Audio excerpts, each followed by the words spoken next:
Welcome to our channel. Today we're diving into the spine-chilling world of the supernatural. Get ready to explore the top 5 most terrifying ghost encounters ever recorded. I'm Earl Elijah, and for the next 15 minutes or so, I'll be your guide through the shadowy history of unexplained phenomena. Buckle up, folks, because this is going to be a bumpy ride. Let's get spooky. Our first stop on this spine-chilling paranormal road trip takes us to the seemingly peaceful and sleepy town of Amityville, New York. It all started in 1974, when Ronald DeFeo Jr. shockingly shot and killed 6 members of his family in their home at 112 Ocean Avenue, forever marking the house with a dark and sinister history.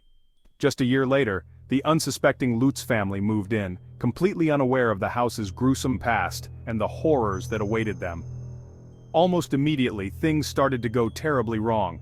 The house seemed to come alive with malevolent energy, foul odors permeated the air, and green slime began oozing out of the walls, the kind of stuff that makes you want to call an exorcist and a plumber at the same time.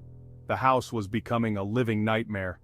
One of the Lutz children, young Danny, began talking about an imaginary friend, a demonic pig named Jody, who seemed all too real in the shadows of the night. George Lutz, the father, started waking up at exactly 3:15 a.m. every night, the estimated time of death of the previous family. It was as if the house was trying to communicate its dark secrets to him. Things escalated quickly to terrifying levels. Objects began levitating, disembodied voices echoed through the halls, and the family members experienced physical attacks by unseen forces. The house was a battleground of the supernatural. The Lutz family could only endure 28 days of this relentless torment before they fled in terror, leaving their belongings behind. The haunting of Amityville remains one of the most highly debated and controversial paranormal cases of all time, capturing the imagination of both believers and skeptics alike. Was it real, or was it an elaborate hoax designed to make a quick buck? The debate rages on, with no definitive answers in sight. One thing's for sure, I wouldn't spend a night in that house for all the ghost hunting equipment in the world. The fear it instills is all too real. Next up, we're hopping across the pond to good old England, to a seemingly average house in Enfield, North London. In 1977, the Hodgson family found themselves at the mercy of a particularly nasty poltergeist. 11-year-old Janet Hodgson became the primary target. Furniture moved around her, she levitated, and her voice changed dramatically. The family called in police, paranormal investigators, and the media. There were recordings of Janet's voice changing, furniture being hurled across the room, and photographs of Janet levitating. The Enfield poltergeist case remains one of the most well-documented paranormal events in history. There's just so much evidence, so many witnesses that it's hard to write it off as a hoax. It stands as a chilling reminder that sometimes the most terrifying things lurk in the most unexpected places. Sweet dreams. Now, let's mosey on down south to Adams, Tennessee. This is a full-on Southern Gothic horror story centered around the Bell family in the early 1800s. They found themselves the unwilling roommates of a vengeful spirit known as the Bell Witch. The Bell Witch would pinch and scratch family members, pull their hair, and whisper threats in their ears.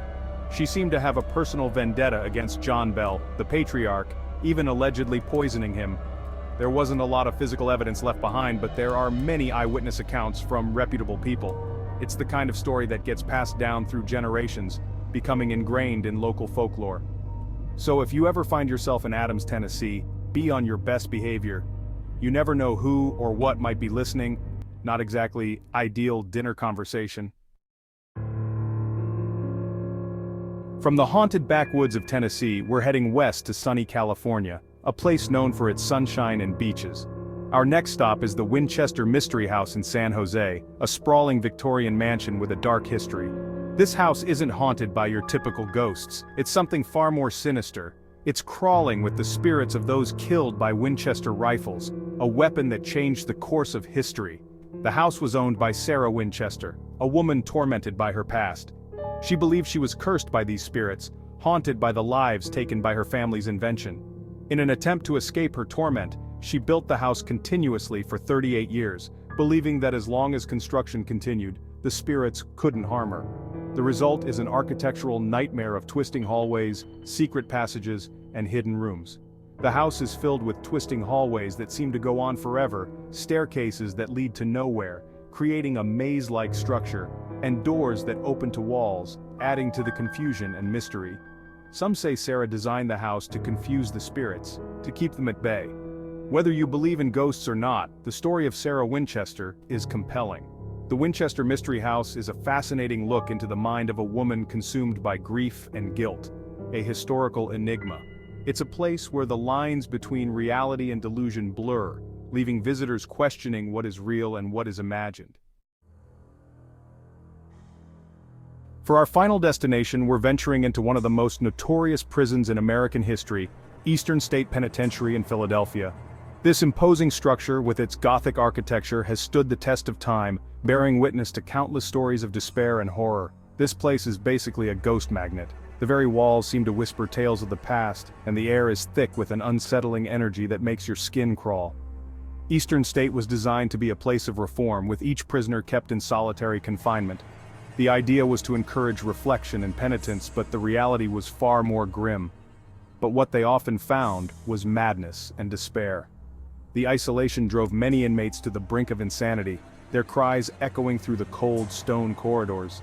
Visitors and staff have reported all sorts of creepy encounters, disembodied whispers, shadowy figures, and an overall sense of dread. It's as if the tormented souls of the past are still trapped within these walls. One of the most haunted spots in the prison is Cell Block 12. This area is notorious for its paranormal activity, with many claiming to have seen ghostly apparitions and felt an overwhelming sense of fear.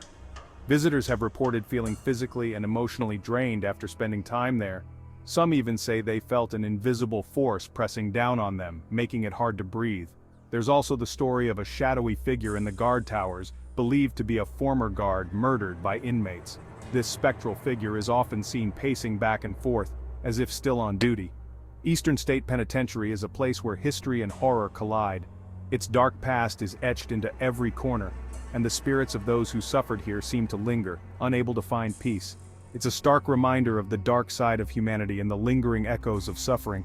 The eerie silence is often broken by the sound of echoing footsteps, as if the past is still very much alive. Well folks, there you have it, our whirlwind tour through the world's most terrifying ghost encounters. Thanks for watching.